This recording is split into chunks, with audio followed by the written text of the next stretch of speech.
शिव के डमरू की ध्वनि और ब्रह्मांडीय ऊर्जा का दिव्य रहस्य। जब जब सृष्टि मौन में डूबती है, तब तब शिव के डमरू की ध्वनि उसे फिर से जागृत करती है। जहाँ शिव है, वहाँ शक्ति है, और जहाँ शक्ति है, वहाँ संपूर्ण ब्रह्मांड का स्पंदन है। शिव और शक्ति का यह मिलन ही सृष्टि का मूल है। भगवान शिव, जिन्हें महादेव, आदियोगी और विश्वगुरु कहा जाता है, केवल भारतीय संस्कृति के आराध्य देव ही नहीं, बल्कि वे संपूर्ण ब्रह्मांडीय चेतना और ऊर्जा के साक्षात स्वरूप है। शिव का हर स्वरूप, हर आभूषण और हर प्रतीक अपने भीतर गहन रहस्य समेटे हुए है। उन्हीं में से एक है शिव के कर कमलों में विराजमान डमरू।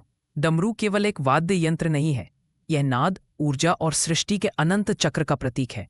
इसकी प्रत्येक ध्वनि में ब्रह्मांड का रहस्य छिपा है, एक ऐसा रहस्य जो आध्यात्मिक ही नहीं, वैज्ञानिक दृष्टि से भी अत्यंत महत्वपूर्ण है। डमरू का प्रतीकात्मक अर्थ। डमरू एक छोटा द्विमुखी वाद्य है जो शिव के हाथों में शोभायमान रहता है। इसके दो मुख विपरीत दिशाओं का संकेत देते हैं, सृजन और विनाश, पुरुष और प्रकृति, शिव और शक्ति। डमरू को नाद ब्रह्म का स्रोत माना गया है।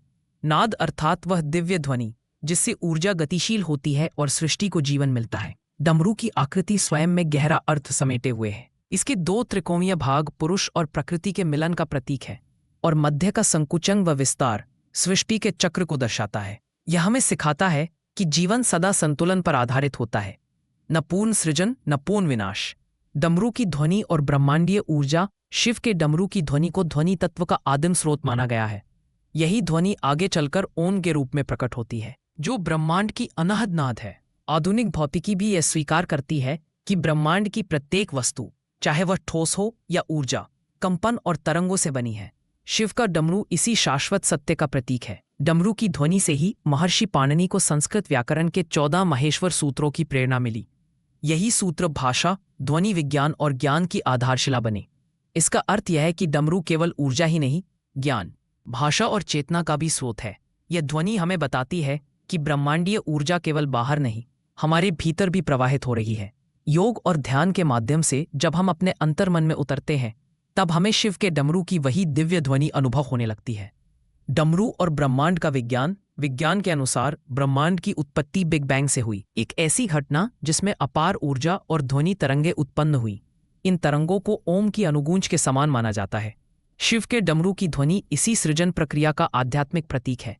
ध्यान की अवस्था में मानव मस्तिष्क की तरंगें डमरू की ध्वनि के समान हो जाती हैं, जो हमें गहन ध्यान, शांति और आत्मज्ञान की ओर ले जाती हैं। डमरू से जुड़ी शिक्षाएं और उपदेश। एक, सृजन और विनाश का संतुलन। डमरू हमें सिखाता है कि जीवन में सृजन और विनाश दोनों ही आवश्यक हैं। नया आरंभ करने के लिए पुराने को छोड़ना अनिवार्य है। उपदेश, पुरानी धारणाओं और आदतों को त्याग कर नए विचारों और संभावनाओं को अपनाइए, यही प्रगति का मार्ग है। ज्ञान और आत्मज्ञान। शिव के डमरू की ध्वनि हमें याद दिलाती है कि सच्चा ज्ञान बाहर नहीं, भीतर है।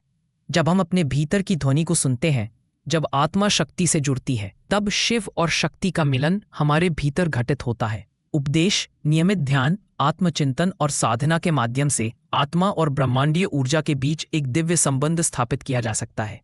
जहाँ डमरू की ध्वनि है, वहीं शिव है, और जहाँ शिव है, वहीं शक्ति नृत्य कर रही है।